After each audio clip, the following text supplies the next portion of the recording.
when I started, they said, Mr. Bacon said we should have waited on him, but I don't agree with him, but, you know, he should be here shortly. He's caught up in some traffic. Got him tracking. He did say he's sick, so we're gonna go ahead and call the meeting to order. We appreciate everyone being here. We appreciate the enthusiasm. And I would like to say that, good evening to everyone, since it is 6 o'clock this evening. So with that said, I am calling the meeting to order. And at this time, I'd like to call on Minister Clementine Warren to lead us with the invocation, if we can stand. And after that, maybe I'll also be here. If not, I'll lead us with the pledge. Good evening, everyone. Good evening. Father God, in the name of Jesus, we come before you this afternoon. God, we praise you and we thank you. God, as we come together today, God, we ask you to bless each and every one, touch their hearts and their minds. Continue to grant unto them the wisdom, the knowledge, the understanding, God, and how to carry out the order of business for this community, for our city and our town. Bless our mayor, bless our city councilman, bless all the staff and the administrative. In the mighty name of Jesus we pray. Amen. Amen. Amen. We can face the flag, please. Attention. Salute. Pledge. I pledge allegiance to the flag of the United States of America and to the republic for which it stands, one nation, under God, indivisible, with liberty and justice for all. Hey. Thank you, Mr. Warren. Hey, come on in. Let me tell you what they said. I told him not to start like that. Yeah, I told y'all he was going to say that. But let me tell you what we said. If we said we might get out here early, we need to go ahead and start the meeting before Op to get here. Oh, We knew you was on the way. So. But again, good evening to everyone.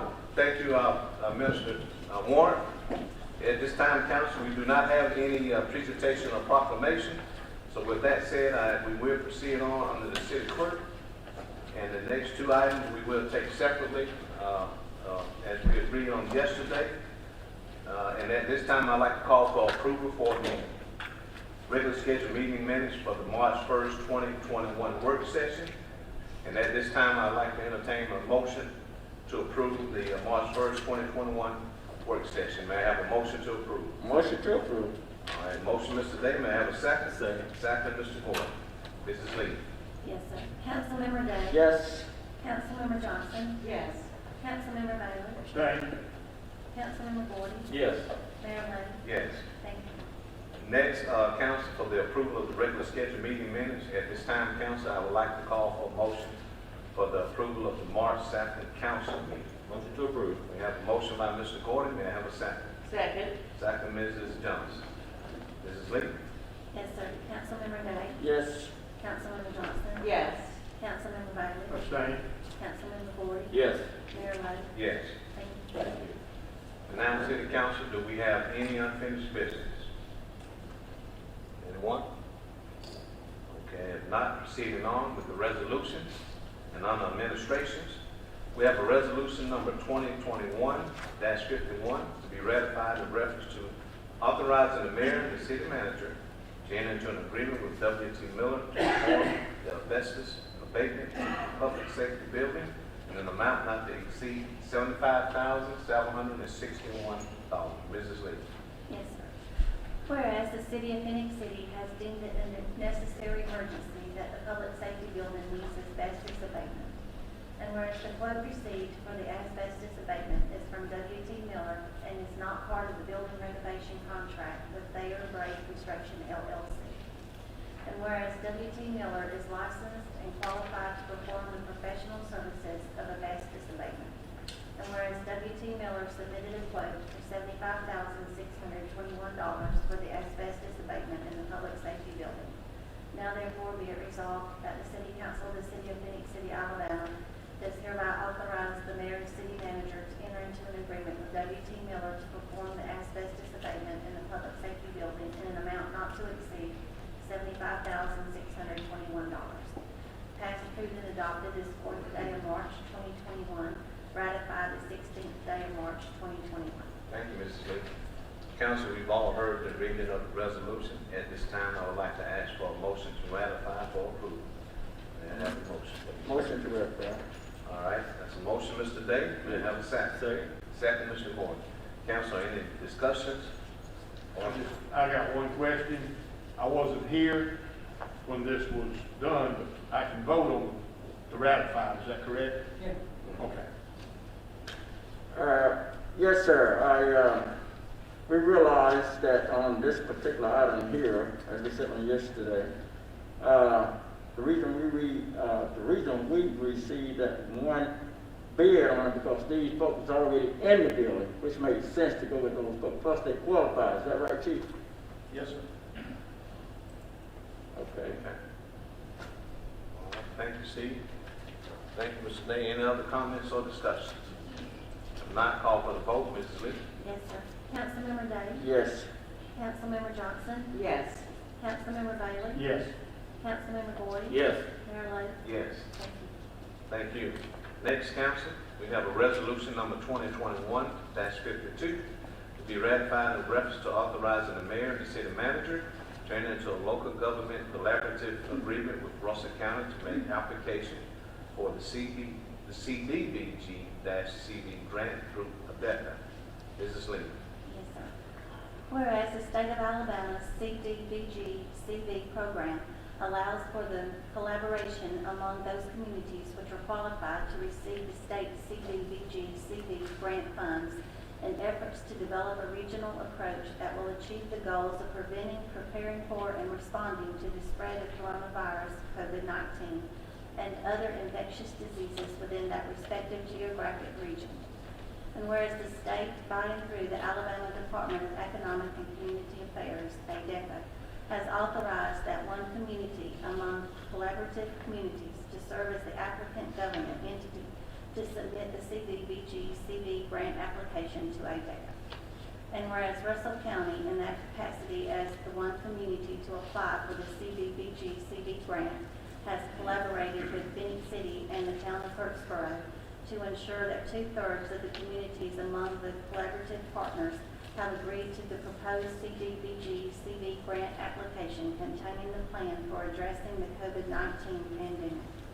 Now therefore be it resolved by the City Council of the City of Phenix City, Alabama, that the mayor and city manager as authorizing officials are hereby authorized and directed to sign a local government collaborative agreement with Russell County to make application to the CDBG-CV grant through the Alabama Department of Economic and Community Affairs, ADECA, for said financial assistance.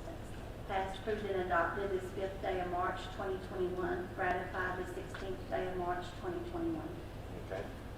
Council, we've heard the reading of the resolution. At this time, I'd like to ask for a motion to approve. I have a motion to approve. Motion to approve. All right. Motion, Mrs. Johnson, and second, Mr. Davis. Okay. Comments or discussion? Yes, Mr. Hunter, could we get somebody to elaborate on this particular item for the citizen of Phoenix City? How this grant work? Yes, Councilman Day and the remainder of the council. This grant was authorized by the CDBG fund through ADECA. The grant requires that Russell County collaborate with both Phoenix City, well actually enough that it covers 2/3, but as you saw, both the town of Hurstgrove and the city of Phoenix City both were included in fashioning a plan of action to spend the $500,000 that's been granted to Russell County in order to combat and respond to the COVID pandemic. This grant is going to do a number of things. It will increase the infrastructure of the health department. It will also increase capacity to provide vaccinations throughout the county, as well as offer rent and utility assistance to those who have fallen on hard times due to the COVID vaccine or COVID pandemic. So as we move forward, when the grant has been submitted, it is currently under review by ADECA. When they give us feedback that the grant is approved, we can begin to give more information about how to apply for the funding. Individuals can come in and apply for that funding, as well as us moving forward and increasing the infrastructure of the health department to be able to provide more vaccine capacity for Russell County. So that's the primary function of this grant. Does it, the money is being split up, how do they split that up? I mean, what Well, it's not formula really, do they use? yeah, it's not really split up. The money's going to be spent on specific projects that's going to benefit the entire population of Russell County. So it's gonna be whoever has the needed projects. Exactly. Like So the the rent and the utilities and things could be more in Russell County than they are in Phenix City, so. Yeah, it'd well, be- that's how- anybody that meets the qualifications of the CDB grant, if they are low to moderate income, or if they're within 120% of the low to moderate income, they'll be able to qualify for that. Certainly, there's people who may not be low to moderate income, but they may be in that range, and they have perhaps lost their job, particularly food service workers, factory workers, or any kind of industry that had to shut down for a time, and may have lost income during that time.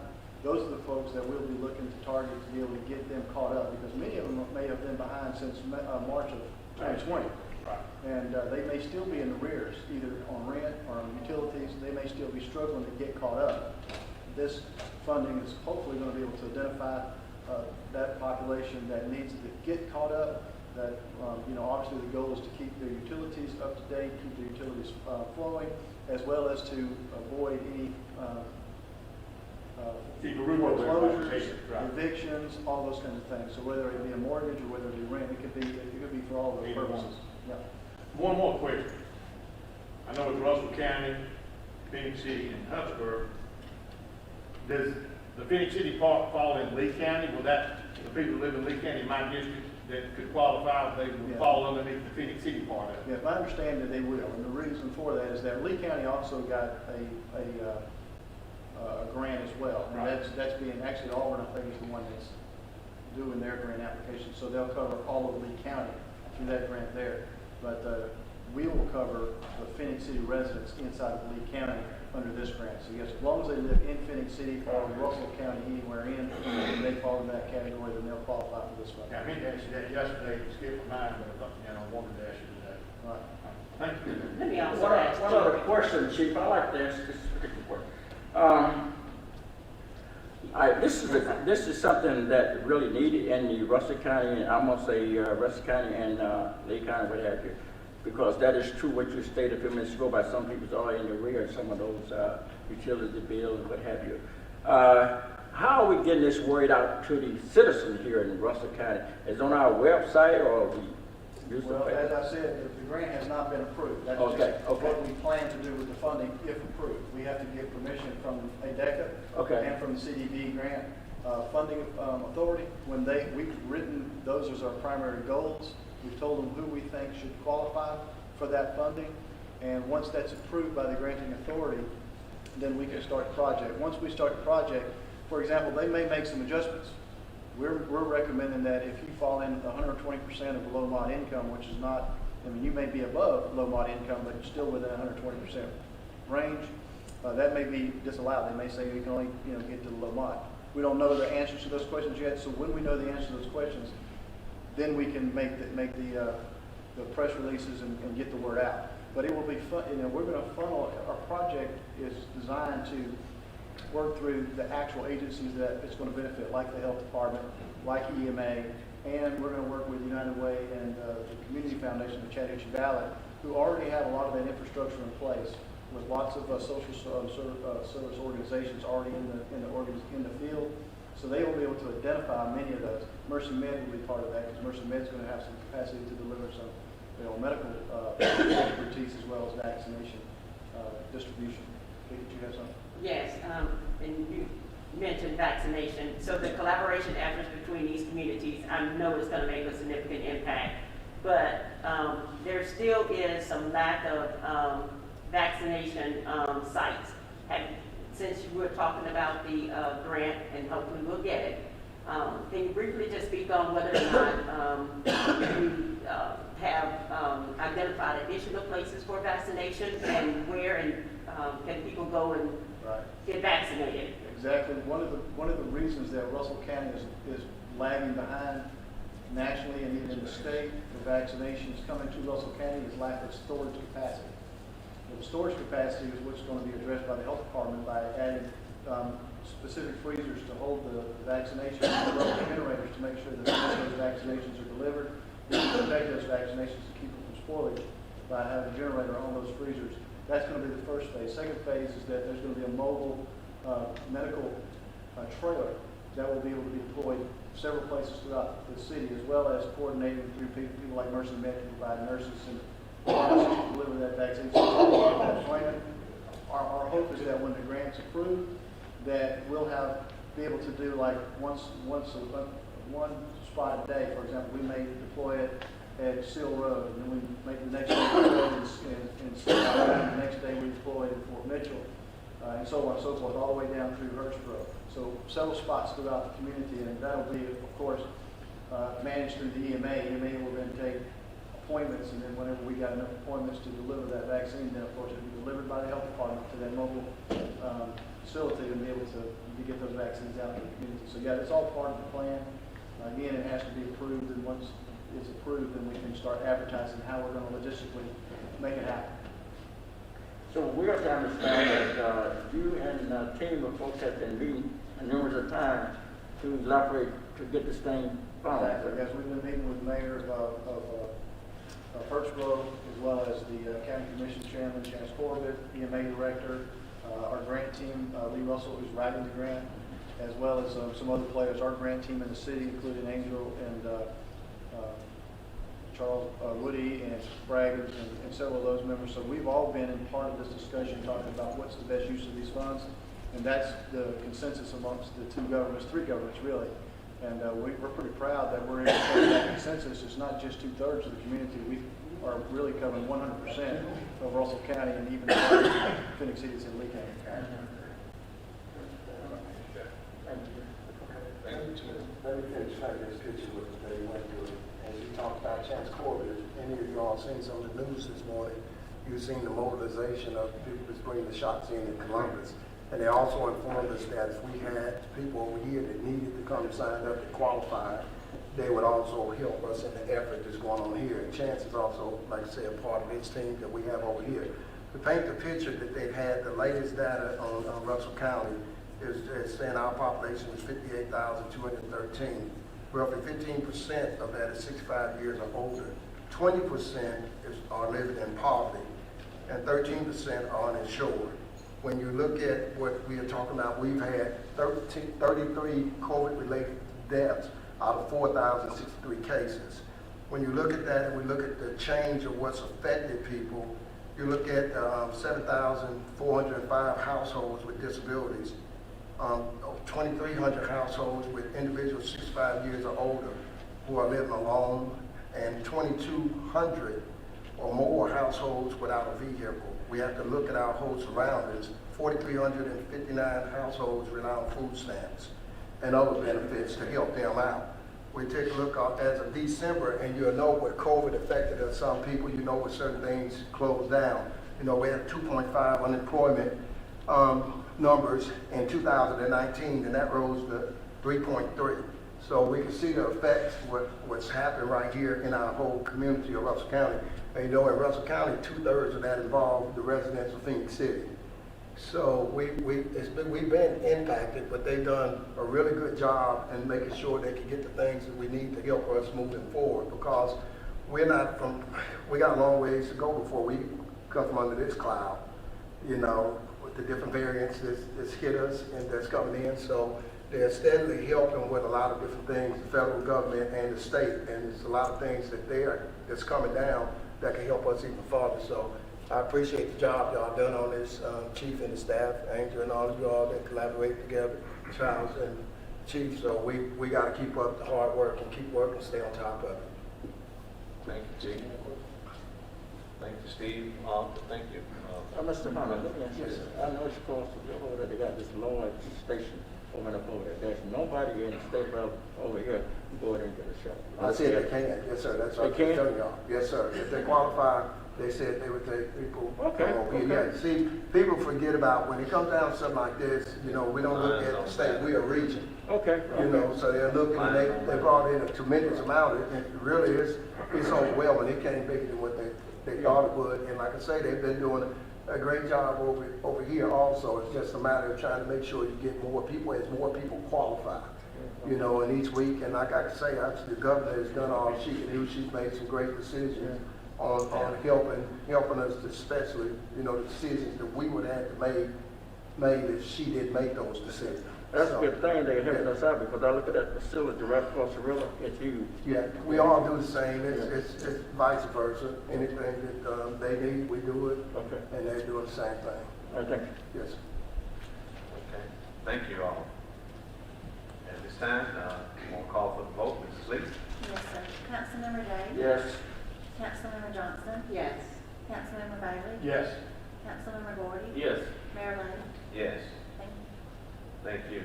Next, council, is a resolution in reference to authorizing the mayor and the city manager to enter into an administrative contract with Lee Russell Council of Government in the amount of $25,000 for the administration of the Community Development Block Grant awarded for the Phenix City Blight Removal Project LR-CE-PF-20-009.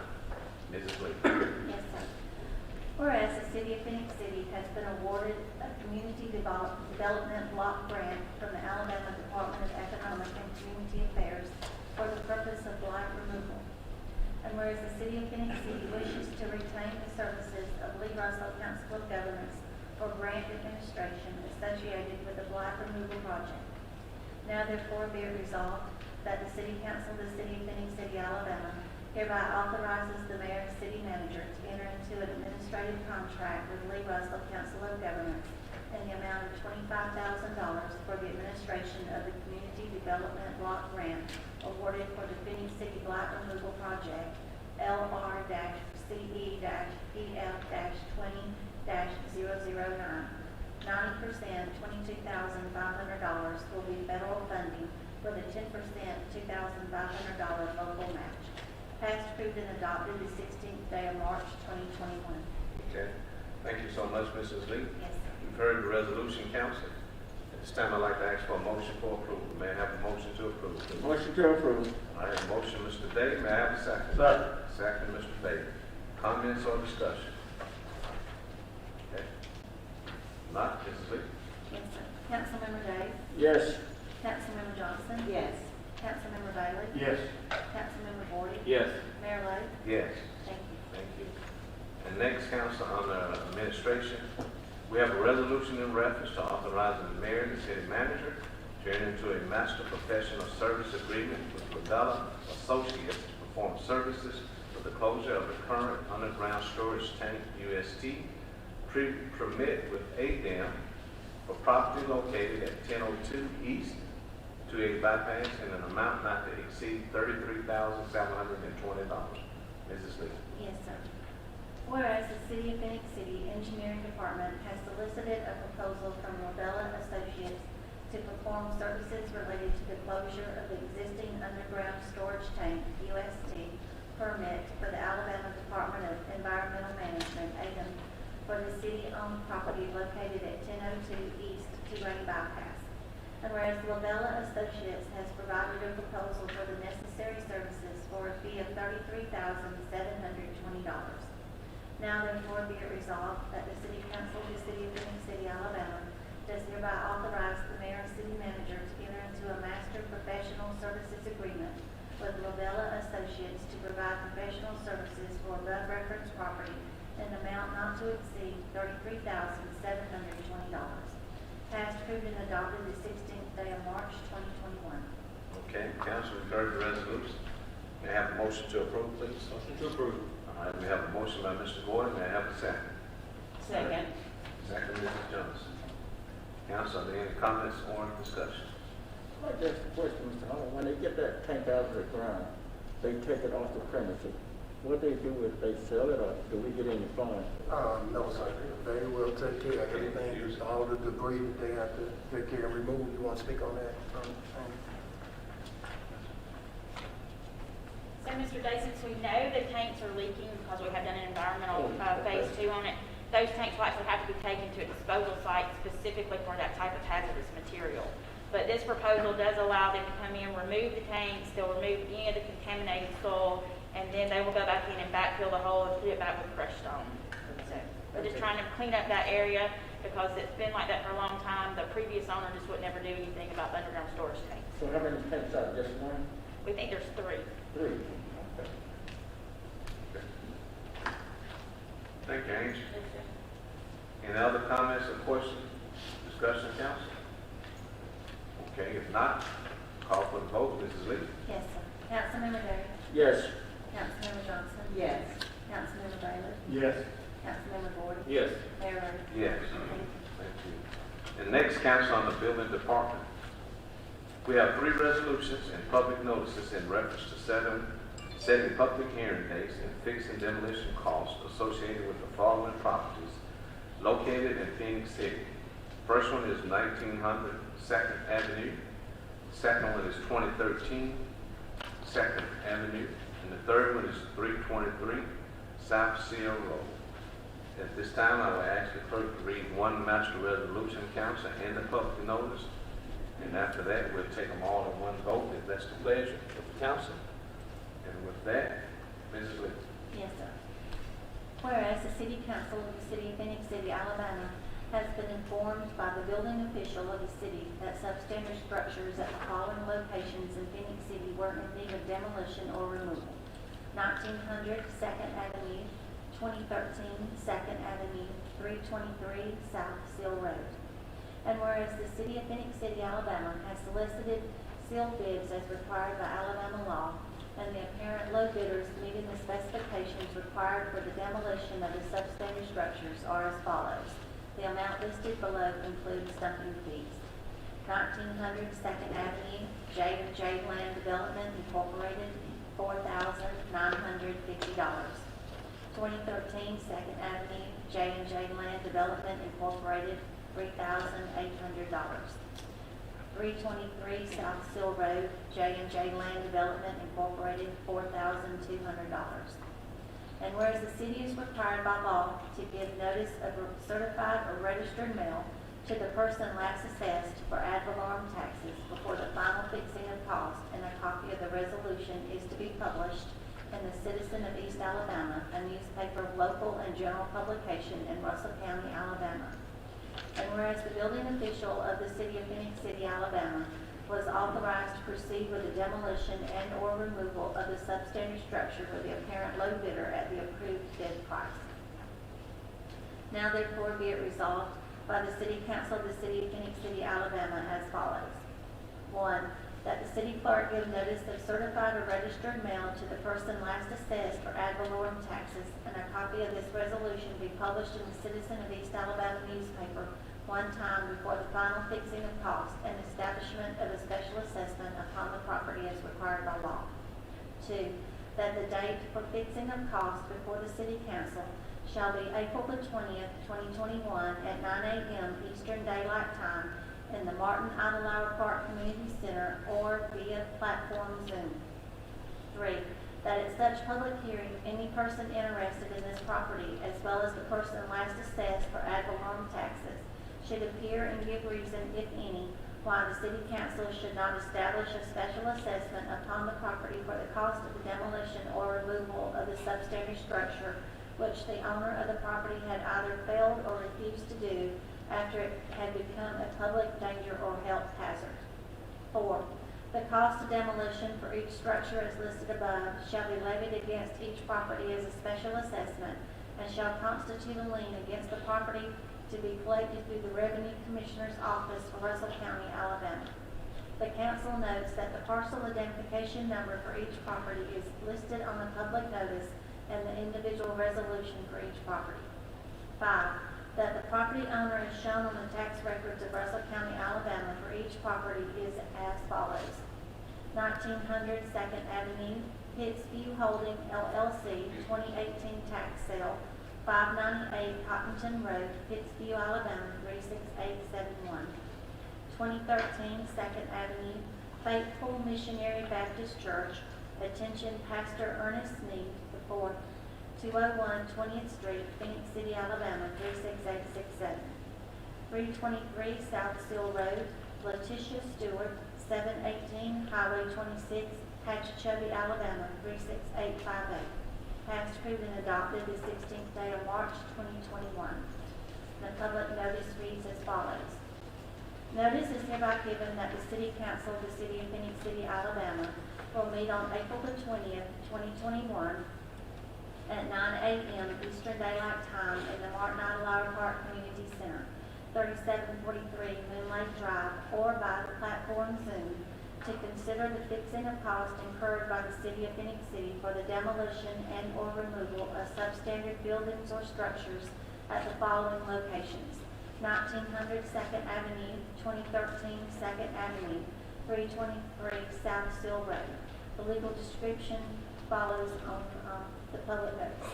Any person, firm, or corporation having any interest in the above described property should appear before council at the aforementioned time and place if they have any objections as to why the fixing of cost for the removal of the substandard building or structure should not be assessed as a lien against the property taxes upon which the substandard building or structure was located.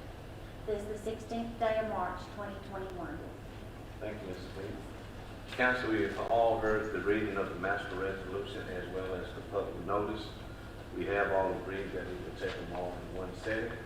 So with that said, Council, I'd like to ask for a motion for the approval of this master resolution as well as the public notice. I have a motion, please. Motion to approve. All right, motion, Mr. Day, may I have a second? Second, Mr. Gordon. Comments or discussion? Just a brief comment, if I may, Mayor. Once again, when the properties get to this point, again, they have failed or refused to rehab these properties. What is the procedure as far as notifying the owners of the cost of demolition? Who received the bid? Is that something that comes quickly or after the home has been demolished?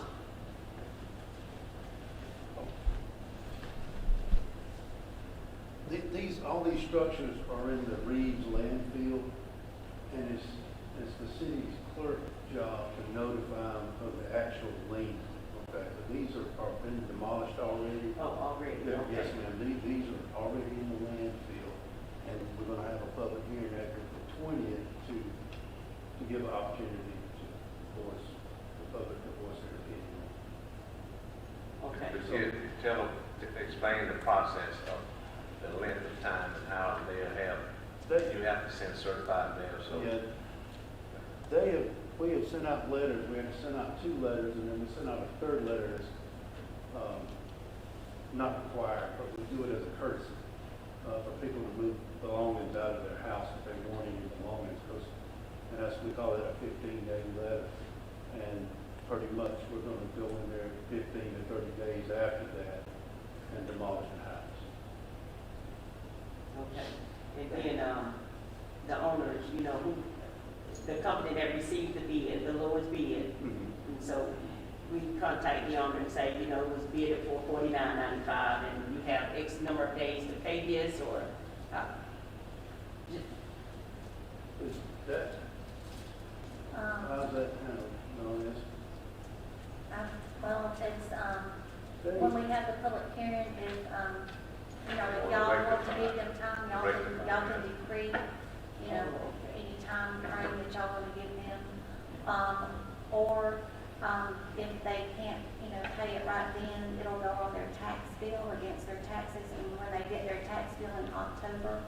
And of course, I think that runs a year behind, so Yeah, it does. they really have about a year, to come up with that money, because it's on their tax bill. When that tax bill comes up, and that's when their final day they have to pay. And all this process starts Yeah. a year and a half to 2 years before the building probably ever gets demolished. That is Just correct. paint this picture the way it needs to be painted. The process of this starts way before. That's what I mean, at least You about have a a couple of year, years. so I don't want anybody thinking it's a short amount of time that you give people. They've been out It's way there out.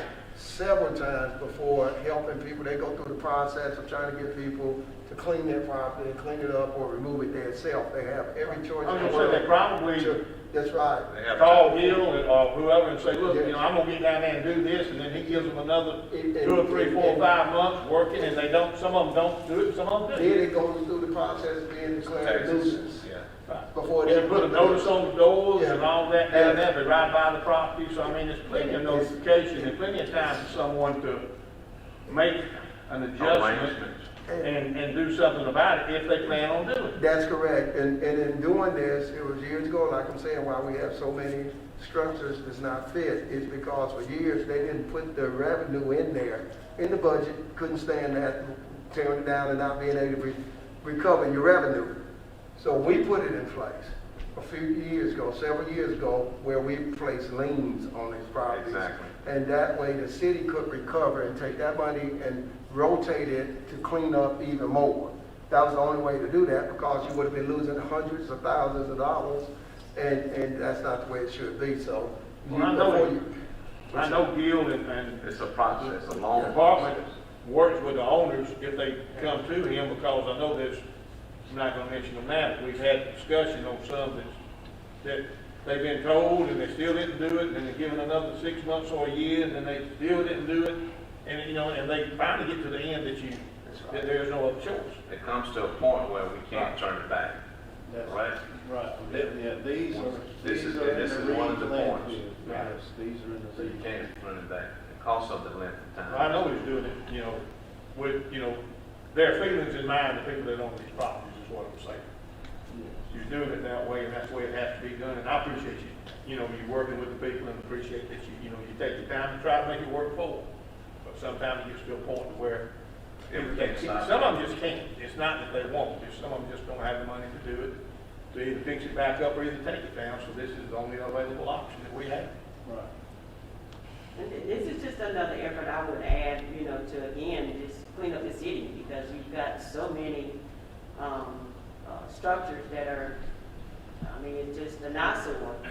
And so I know there is ample time and, efforts in, you know, contacting the owner of the property again, trying to rehab it or whatever they're gonna do with it, but you just can't let it sit there and fall down on somebody else. Correct. And some of the time they'll buy permits and they'll fix them up.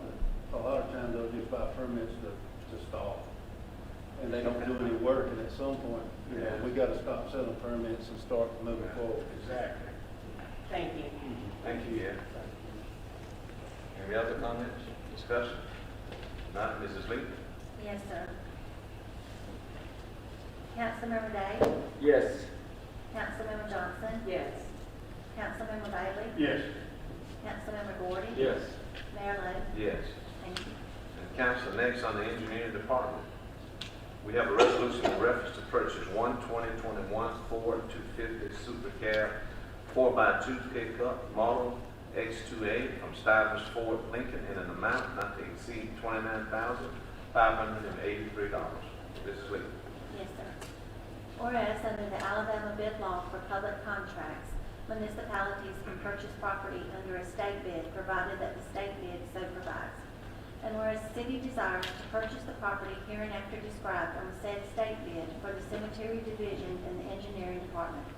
Now therefore be it resolved by the City Council of the City of Phenix City, Alabama, that the following shall be purchased under state contract T191A with optional equipment from Stivers Ford Lincoln in Montgomery, Alabama. 2021 Ford 250 Super Cab 4x2 pickup, model X2A, in the total amount of $29,583. Passed, approved, and adopted the 16th day of March 2021. Okay, council, we've heard the resolution. May I have a motion to approve, please? Motion to approve. Motion by Mrs. Johnson, and second by Mr. Gordon. Comments or discussion? I just want, just for personal knowledge, I mean, I'm just looking at the prices, and they're just unbelievable. We can buy these things this cheap. Do we negotiate these, or does the state negotiate them? Or are they just these companies that can sell them to us, or they just have a list of what they'll sell them to the cities for? How does that work? They have a bid, the state has a bid, they do this with the state, see about all the municipalities and counties. So they work on this with them, with these different, with the different automotive and stuff like that. That's the one you're asking about, right? On Yeah. that. I'm just curious, you know, how they, you know, when you get these prices, you know, Birmingham or Montgomery, whoever, I'm sure buying for the same price because it's state bids. So that's what I was just It's curious throughout about. it's throughout the whole state. Right. And they buy them by fleet. And they buy them by fleets. That's the reason why. They have so Well, I was many, gonna say, I'm just looking at them prices. yeah. Whoever's doing it, negotiating is doing a good job. Yeah, they have so many that per year that they're gonna do, and then even at the end of the year, they have something that's left over that's there that they'll give you a lot of deals on, and, especially for the emergency departments. Well, they're doing a good job, whoever it is. I just wanted to find out a little bit about that. Okay, thank you, Mr. Bailey. Any other comments? One thing, they don't sell them to individual color. No. State contract. Fleet. State contract. Supersedes, the state supersedes. Okay, Mrs. Lee? Yes, sir. Councilmember Day? Yes. Councilmember Johnson? Yes. Councilmember Bailey? Yes. Councilmember Gordy? Yes. Mayor Lo? Yes. Thank you. Proceeding on, council, in the police department. We have a resolution in reference to authorizing the mayor, city manager, and the chief of police to sign a yearly maintenance agreement with Vertime Corporation for software, firmware on battery backups at the radio tower site in an amount not to exceed $4,560. Mrs. Lee. Yes, sir. Whereas the city of Phenix City desires to enter into a yearly maintenance contract agreement with Vertiv Corporation software firmware on the battery backups at the radio tower site. And whereas the city council has reviewed said agreement submitted by Vertiv Corporation for a yearly maintenance contract payment for a total of $4,560. And whereas the city council finds the agreement to be a necessity for the day-to-day operations of city business. Now therefore be it resolved by the City Council of the City of Phoenix City, Alabama, that the mayor, city manager, and police chief are hereby authorized and directed to sign a yearly maintenance agreement with Vertiv Corporation amount not to exceed $4,560. Passed, approved, and adopted the 16th day of March 2021. Okay. Council, all of us have heard the resolution. I would like to have a motion for approval. Please, may I have a motion to approve? Motion to approve. All right, we have a motion by Mr. Day. May I have a second? Second. Second, Mr. Bailey. Comments or discussion?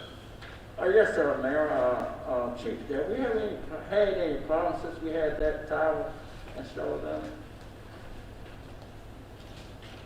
When we first built the towers, they're getting to be about 5 years old. One of the towers was hit by lightning, and it cost about $12,000 in lost battery backups. That's the reason we decided to go with this contract. What this contract will do is that it will replace any defective or lightning damage or failures like that. It keeps us up and running, and it covers both towers, not just the one. And the other thing is battery backups are getting to be like computers. I mean, they get to be so many years old that it's time to be replaced. This will also put them on a replacement cycle. So every 3 to 5 years, depending on when the software and the firmware has been released, it will go ahead and just replace them. We won't have to pay additional fees to do that. So it's a maintenance contract. It's an insurance policy is what it really is. It amounts to keeps us from having to come out of pocket whenever something breaks or when it needs to be upgraded. So right now we have, sheriff department, police department, and the EMS department. How many entities do we have using that tower? That's it. Sheriff, EMS, or EMA, and all the city. So we don't have to, state trooper not use it? The state troopers don't use it as a primary communication, but they do interop and talk to that network, yes, sir.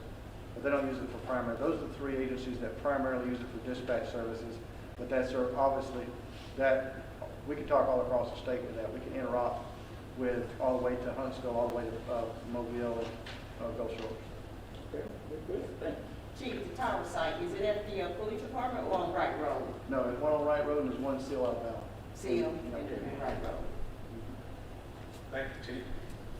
Any other comments, discussion? If not, I'd like to call for the vote. Mrs. Lee? Yes, sir. Councilmember Day? Yes. Councilmember Johnson? Yes. Councilmember Bailey? Yes. Councilmember Gordy? Yes. Mayor Lo? Yes. Thank you.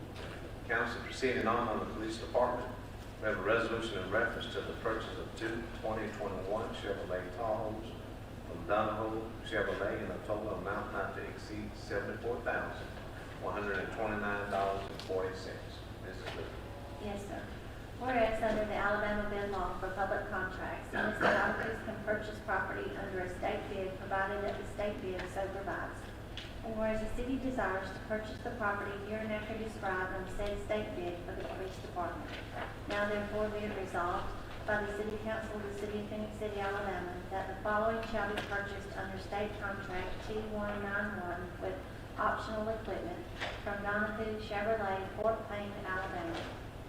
2 2021 Chevrolet Tahoe four-door vehicles, shadow gray in color, in the amount of $37,064.70 per vehicle. The total amount for both vehicles is $74,129.40. Passed, approved, and adopted the 16th day of March 2021. Thank you, Ms. Lee. Council, we've heard the resolution. May I have a motion to approve, please? Motion to approve. Motion by Mr. Gordon, may I have a second? Second. Second, Mr. Day. Any comments or discussion? Yes, Mayor, we're gonna ask the chief to come forward to elaborate on that for our citizen. These funds come from the red light program.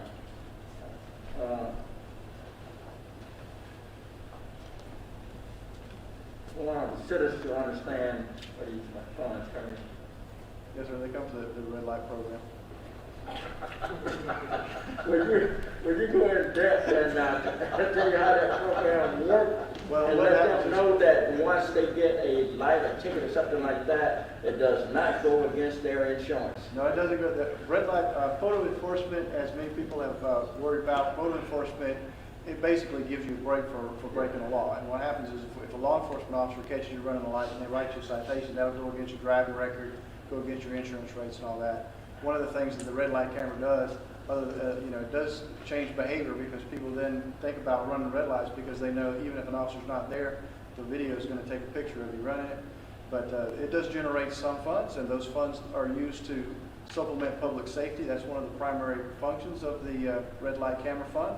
We designed it for public safety, both safety in the community, as well as helping fund public safety activities like providing police and fire with equipment to be able to field those units out in the field. Yes, sir. Chief, let me ask you something.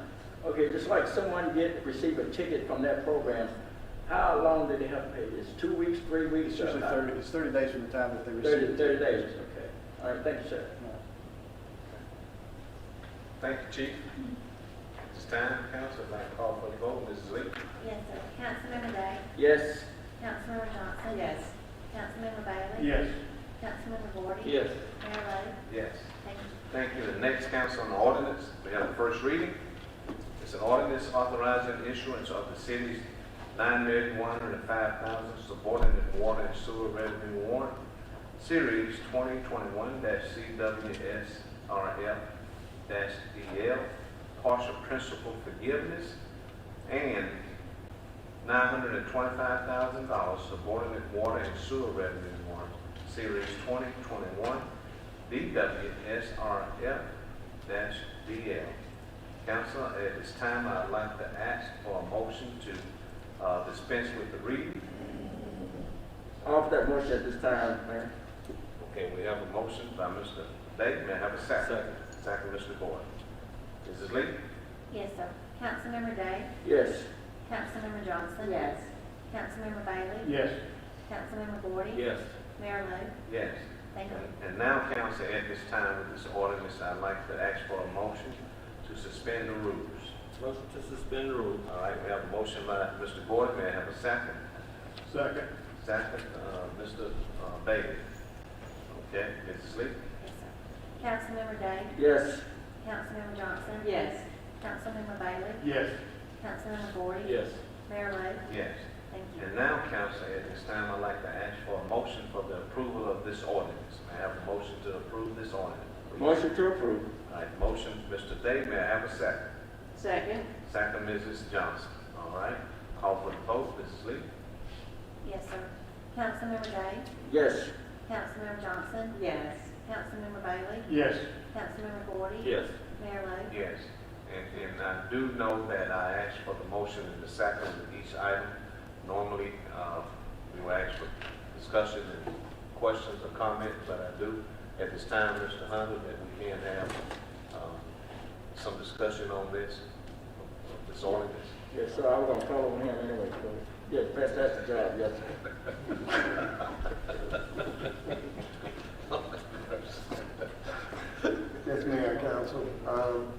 this is something that's very important for our utilities department.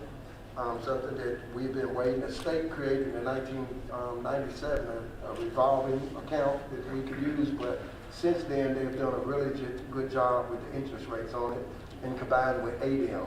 And that's who administered through the state and ADM to give cities, counties or cities an opportunity to borrow money at a very low interest rate and give them the opportunity, like I say, they enhance that by the forgiveness of part of that loan also. But, if you're in good standings and pay like you're supposed to and take care of business.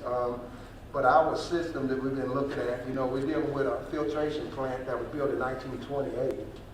So you're looking at just about 100 years old, and the water, the treatment plant was built in 1963 when they beat that up. I don't know if anybody's here old enough to remember, even before then, looking at some of the history, that at Lakewood Park, you remember those stone buildings? That was part of Columbus Waterworks That's what the at that waterworks particular was. time. That old rock building. That's correct, and a lot of the old rock buildings that was up there, and that's part of the history that's here. But when you're dealing with something that old, and you're dealing with your collection system that's throughout the city, we have hundreds and hundreds of miles of lines that we have to try to replace and make sure that those lines had been compromised as far as regular storm water getting in those lines and making its way through the system and having to be treated, as far as wastewater treatment, because we have to put water back in the river, clean it, and we take it out. And as far as our filtration system, taking out all the chemicals that we have to use, we have to get out of the mindset of looking at regular minerals and resources, because we are long past the days of thinking the water should be free. It's not. It has to be treated. And it costs a lot of money to treat that, and it costs especially a lot to treat wastewater. We have to make sure our drinking water, so the combination of going throughout the city, we have several projects that we have to do, and was mandated some time back by ADM to have a series of phases, to phase some things in to take care of throughout the city. And I guess, we had sent out the other day for the council to take a look at, some websites throughout our nation. It's not a Phenix City problem, it's a national problem that we're looking at, and it's very costly, and it can get into you as far as the economy and economics, dealing with that. So it's something that we have to do, that we've been working with our engineering firm and along with people at ADM, and they are attorneys, to take a look at what we can do to help our system. And like I say, we have a lot of old things to replace. Like I say, it's three things we're doing at one time. We're trying to replace those older things. We're trying to maintain and do maintenance on what we have to keep that up. And we're also trying to put things in place for the future that will last until they have to be changed again. So that's what we have in place as far as our system throughout the city. I know yesterday I tried to go deeper in this to make sure everybody understood, but problems that if people want to look and go out there on the websites, this general audience that's watching, take a look at Jackson, Mississippi, and Baltimore, and look at a few places down in Florida. You can look throughout the nation and see the cost of what it's going to be if we don't address these things.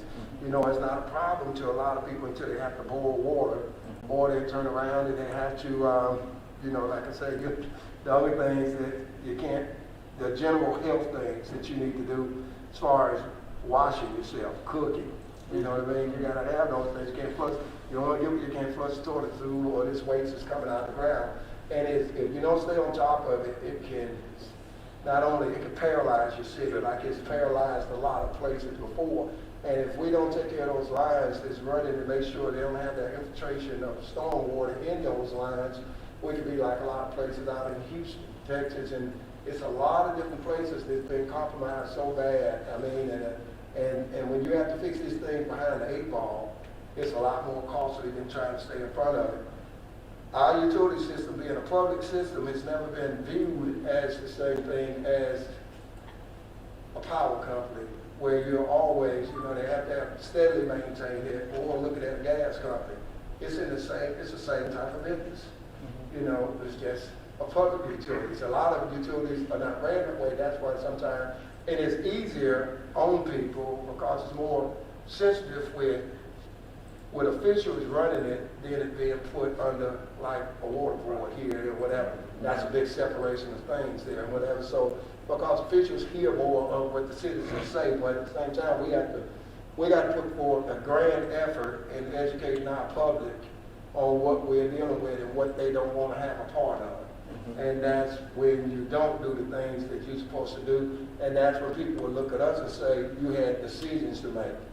You're supposed to educate yourself well enough to make those hard decisions sometimes and what you have to do, but the things that we'll be putting out and publishing, Mr. Woody and Swaggins and the utility department will be putting in information out as far as our people. You know, we have over 13,000 customers that do deal with us, so we want to make sure they are informed about things and looking at the different rates that we have to charge, and that's why you see Columbus a lot. You may watch the news and think it's right across the bridge, but you see steadily updates and what they have to do as far as, and it's no different with us or anyone else. And then people forget, not only we take care of the whole area, we sell water and we take waste and everything from Smith Station and Russell County.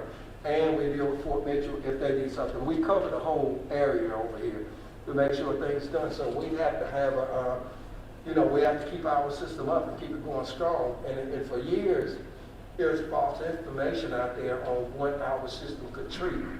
And now we've got to build that up to make sure we can treat an amount of water that's coming through in waste to be able so we can serve the public and serve our customers. So it's just something that's deep, and I tell everybody, yes, it's costly. It costs money, but at this interest rate and what we're getting in the revolving and trying to pay that off and make sure things are straightened up, it's something that is not a situation we in where we just won't do this. It dictates what this right here. Our system don't dictate what we have to do. But long term, it saves money for them. Most definitely. Going forward. Because you got all this that you don't have to do in emergency situations, because if it comes down to that, that's going to be much more costly. Exactly. And then it's going to shut people down, and then you're going to have some angry people.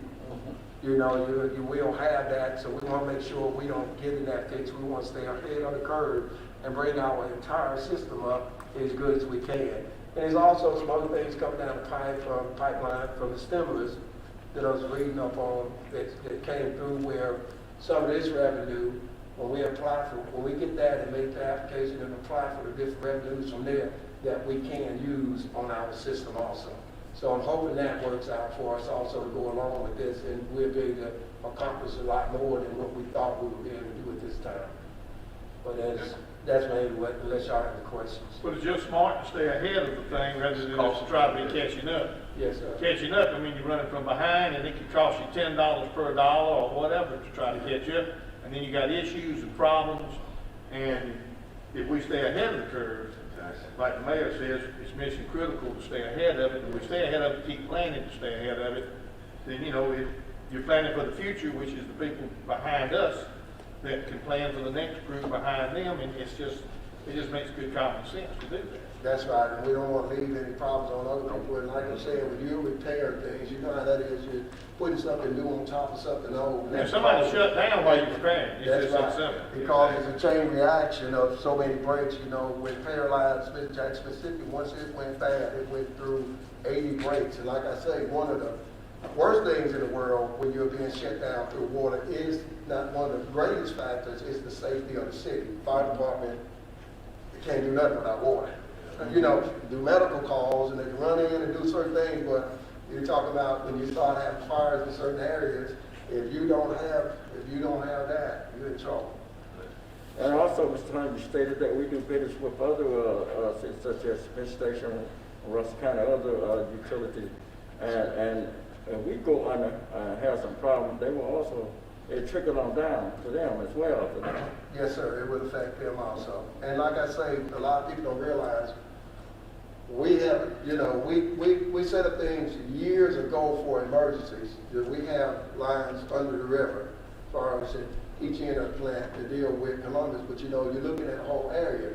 We're planning for, say for instance, we're planning for bad weather tonight and tomorrow. Right. Some people looking even more death, and they're talking about severe tornadoes. They're looking back at some things, they're saying it might be the potential to be some of the baddest things that we've seen in a while. Okay, when you start thinking about this, you start thinking about earth moving. When you start that, at the same time that we're looking out for each other from Columbus over to Phenix City, something can happen to those lines. And dealing with each other, so you can't always depend on that. You have to just make sure you're doing the best to keep everything up and rely on that. But we do have ways to back ourselves up if it come down to it. Okay, thank you, Mr. Arnold. Thank you. We've already acted on that, so, again, just wanted, Mr. Arnold to explain that. Next, council on the ordinance is an ordinance to amend chapter 34, floods of the Code of Ordinance of the City of Phenix City, Alabama. Again, council, at this time, I would like to ask for a motion to dispense with the reading, please.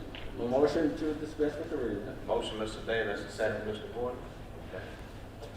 All right, Mrs. Lee. Yes, sir. Councilmember Day? Yes. Councilmember Johnson? Yes. Councilmember Bailey? Yes. Councilmember Gordon? Yes. Mayor Lo? Yes. Thank And you. now, council, I'd like to ask for a motion to place on first reading. May I have a motion to place on first reading? Motion to place on first reading. All right. Motion by Mr. Day, may I have a second? Second. Second, Mr. Davis. Okay. Mrs. Lee? Yes, sir. Councilmember Day? Yes. Councilmember Johnson? Yes. Councilmember Bailey? Yes.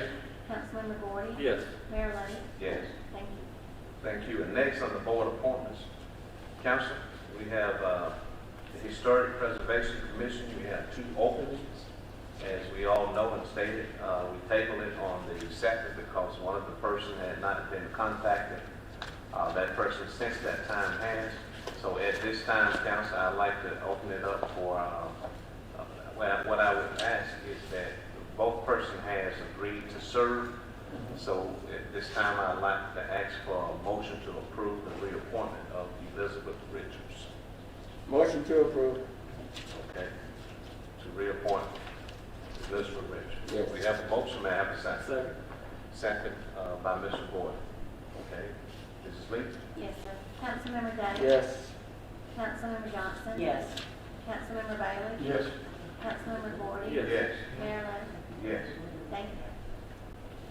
Next, council, at this time, I'd like to ask for a motion to reappoint Mr. Larry Brown since he has agreed to serve again. So I may have a motion to reappoint Larry Brown on the Historic Preservation Commission. Motion to reappoint Mr. Larry Brown. Okay, we have a motion to reappoint Mr. Brown. May I have a second? Second. Second by Mr. Davis. Mrs. Lee? Yes, sir. Councilmember Day? Yes. Councilmember Johnson? Yes. Councilmember Bailey? Yes. Councilmember Gordon? Yes. Mayor Lo? Yes. Thank you. And council, I do want to say this. I know on yesterday we said nomination, but since both parties, as we've done in the past, have agreed to serve, and just put it out that we make a motion to reappoint them, okay? I know yesterday we did say nomination, but since they agreed to serve again, so that's why we put the motion out there, okay? Yes. Council, all minds clear on that? Okay, thank you. Next, council, on the itemized statement of expense. That's it. Got one Oh, for did that. I miss one? Oh, yeah, I'm sorry. Man, did that yesterday, and Rick, keep it straight when you're on. That's not too much more. The next one, the ALM, ALM, voting delegate and first alternate. We do have that in place at this time, Mrs. Lee. Yes, First, sir. the first one, The voting delegate, who would y'all like to nominate, and then we can vote on it? yes. Nominate Ricky Vicky Johnson. Johnson. Okay. Okay, All right, so, appoint Councilmember Johnson, so we, and, let's see, that was a motion from Mr. Bailey. yes, motion by Mr. Bailey, may I have a second? Second, Mr. Gordon. Okay, Mrs. Lee. Councilmember Day? Councilmember Johnson? Yes. Councilmember Bailey? Yes. Councilmember Gordon? Yes. Mayor Lo? Yes. Thank you. And then, Next, the first alternate, we have any nominations? Yes, I would like to nominate Mr. Steve, Councilmember Steve Bailey. Okay, we have a nomination. Nominations are closed. At this time, I'd like to ask for a motion for the approval of Mr. Steve Bailey for the first alternate. Motion to approve. Motion by Mr. Gordon, may I have a second? Second. Second, Mrs. Johnson. Okay, Mrs. Lee? Yes, sir. Councilmember Day stepped out. Councilmember Johnson? Yes. Councilmember Bailey? Yes. Councilmember Gordon? Yes. Mayor Lo? Yes. Thank you. Next, on the itemized statement of expense on the city clerk, council, we have an expense from Arthur L. Day Jr. in the amount of $18. At this time, we'd like to ask for a motion to approve that expense. We have a motion to approve. Motion to approve. Motion by Mr. Gordon, may I have a second? Second. Second, Mr. Bailey. Okay, Mrs. Lee? Yes, sir. Councilmember Day stepped out. Councilmember Johnson? Yes. Councilmember Bailey? Yes. Councilmember Gordon? Yes. Mayor Lo? Yes. Thank you. Thank you. Now, at this time, council would like to call on our attorney, Jimmy Graham. Mr. Graham? Mayor and council, we have two claims on the agenda tonight. These are claims that were tabled at our first meeting of this month. The first one is a claim filed by the Vince Law Firm on behalf of Barbara Port. Ms. Port had a city drainage pipe. We had an easement, and we had put a pipe in there years ago. The pipe failed structurally, and some holes coming in the yard, and she fell into one of them. I have talked to Mr. Vance. He tells me that he can have me her medicals in 30 days. So I'm recommending that y'all give me the authority to negotiate a settlement with the Vince Law Firm on behalf of this lady, and if we can't, then I'd come back and, we'll have to deny it, take it from there. Okay. Thank you, Mr. Graham. Council, we've heard the recommendation from our attorney. At this time, I'd like to ask for a motion to approve to give him permission to discuss settlement. And I have a motion for his approval of his recommendation for the settlement. Motion to approve. All right, motion by Mr. Gordon. May I have a second? Second. Second, Mr. Bailey. Okay. All right, Mrs. Lee? oh, I'm sorry. Mrs. Well, Lee? you pointed at me. Yeah. Yes, sir. Councilmember Day? Yes. Councilmember Johnson? Yes. Councilmember Bailey? Yes. Councilmember Gordon? Yes. Mayor Lo? Yes. Thank you. Through your curve. All right. The second one is filed by Greg Davis Law out of Montgomery on behalf of Dennis Andrews.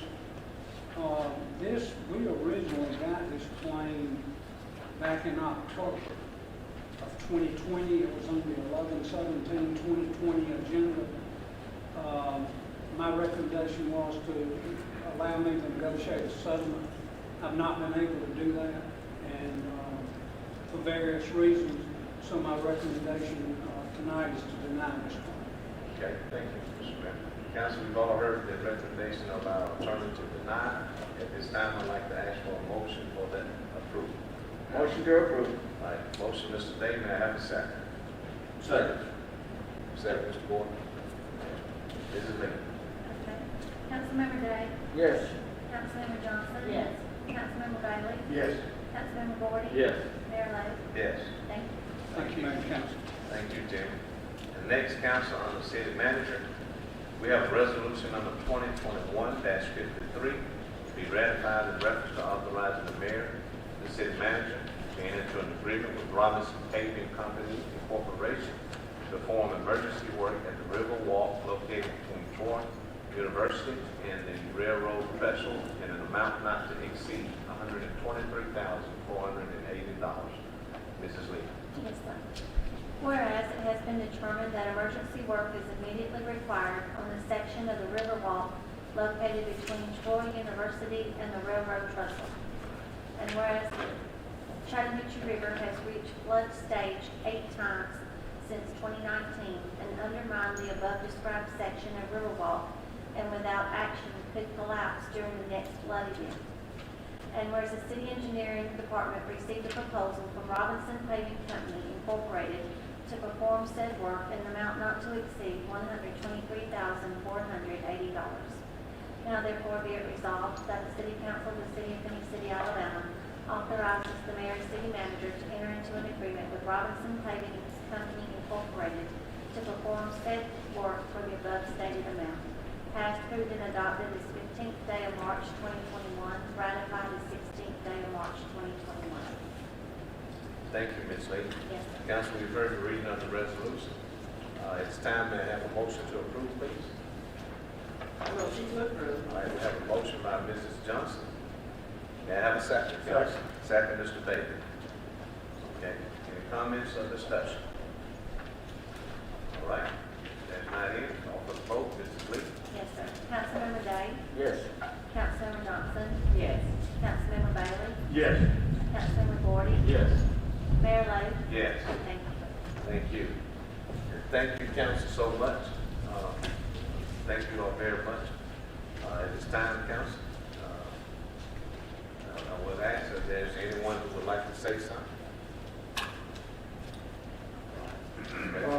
Again, Mayor, as I stated on yesterday, I had the opportunity to attend the river curtain ceremony, and I said to those individuals on that day, I was a little leery about the price on that. But after actually going down, visiting that river walk, I was very pleased with it, and they done a fantastic job. As I told Ms. Moore and Mr. Hunter, I said, look, this is a fantastic job. I'm very pleased with this. I said, I have no doubt in my mind no more. But this is a very good job they done. And the safety, little safety rail they put between and keeping the little kids from falling off, it's really helped. Okay. Thank you, Mr. Day. Anyone else?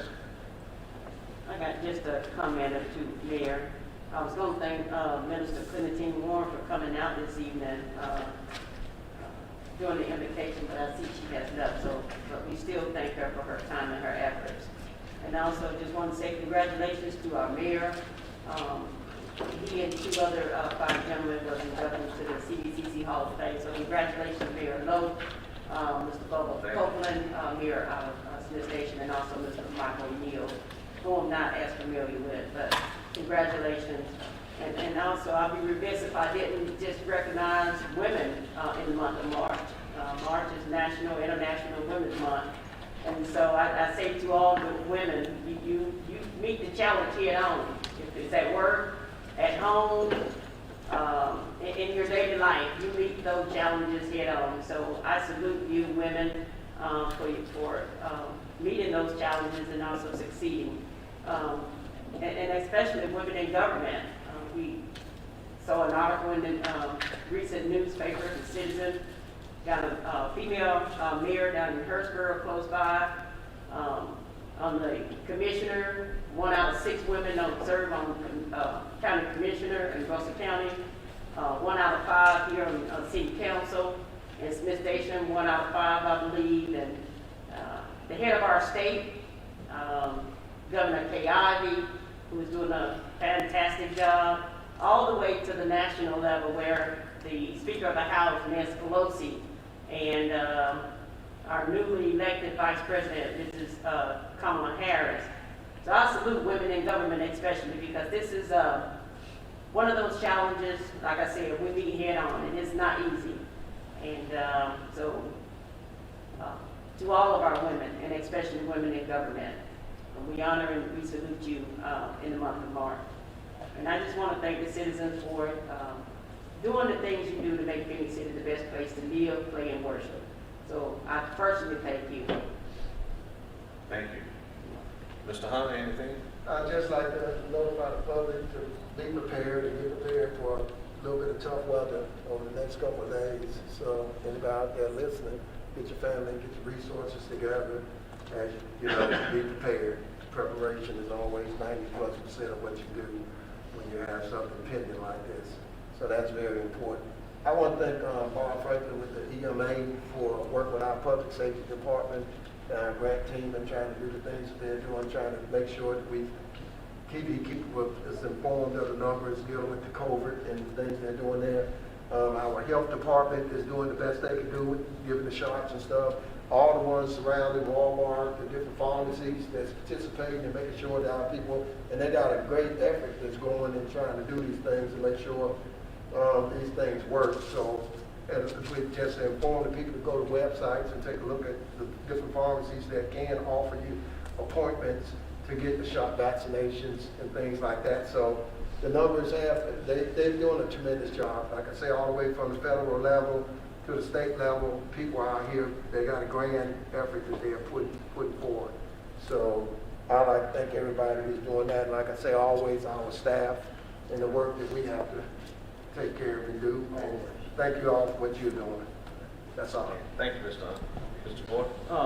I just want to mention, we lost a prominent figure in our city yesterday, Mr. Sammy Howard, and, just want to mention from being mayor to coach at Glenwood to a banker, he was very involved in the city and did a lot to get our city to where it is today, and just, want to remember him this time and remember his family and in our thoughts and prayers as well. Thank you, Mr. Boyd. We're losing too many of those people. We really have about the last 6 months or so. We've lost too many of the ones that have provided a city that had moved so far forward in the last 20, 30, 40, 50 years that this city has made a lot of strides. And most of the strides that were made by the people that we've been losing here in the last few years. They're getting to an age to where, they've got some age to them, and it starts happening that way. But it's a sad moment when you lose people that truly love their community that much. To be involved in multiple parts of the community, not just in the government, but like Griff said, sports, headmasters, coaches, just whatever there is. It's just hope there's people to step up and take their place. I really do. I hope they learn a lot from those gentlemen and women, and I believe there have been, and there will be others. But I do hope that there's some people that will step up and take their places, because there's big shoes to fill. Mr. Sanders left some big shoes to be filled by people of this community. So, like Griff says, keep his family in the prayers. And along with that, that's even more of the reason why this council talks and preaches about lifting people up. Because it's just not about us. You can't be grandiose. You got to do it sincerely. You got to do it for love of people. You got to do it because people are dependent on us. We're dependent on each other. So again, it's our responsibility, because at the end of the day, what's going to matter is how do we leave things better. And that goes along with what we're doing with this ordinance. It goes along with this leadership of the council. We have to make sure we stay focused for the right reason, and that is to make things better for people, even when we're long gone. Because I will tell you, it will be remembered. And I always say this and have said this, what we do today will echo into eternity. What I mean by that, it's going to last forever in this community.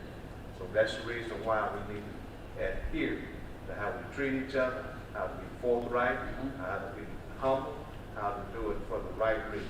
Because we all love Phenix City. It's a job to us, but we love Phenix City. And for that reason, we got to think about Phenix City, and that starts with its people. Let me say one more thing. Yes. What you said, Mr. Bailey, you sat next to the man that done that. We all used to work together. We worked out in the same area with in Kmart and F&M Bank. Eddie followed in his footsteps. They both went to Alabama.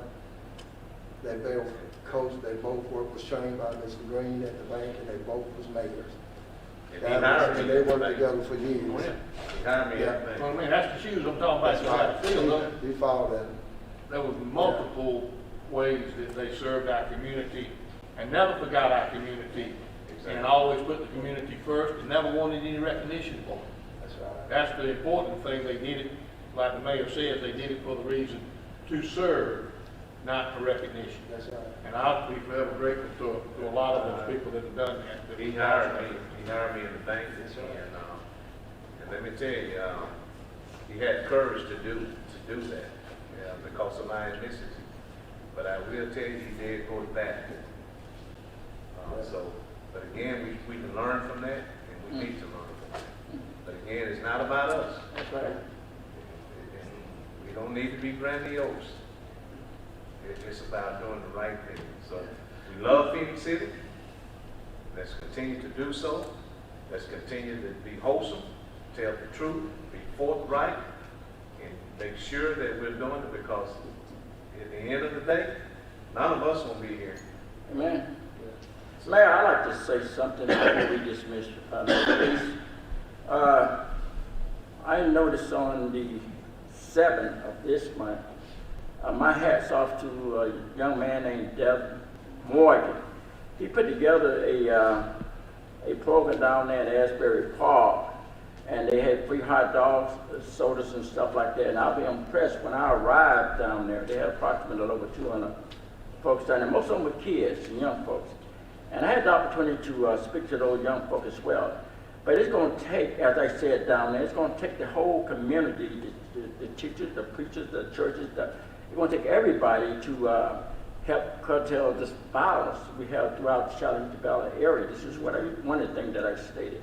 You know, and I also stated this, Mayor, it began at the home.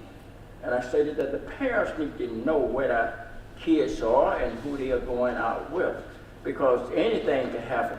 And it's going to take everybody to help in this city, in the Charlotte Valley area. They did a fantastic job. They also got the city at heart as well. I just want to say hats off to Mr. Morgan.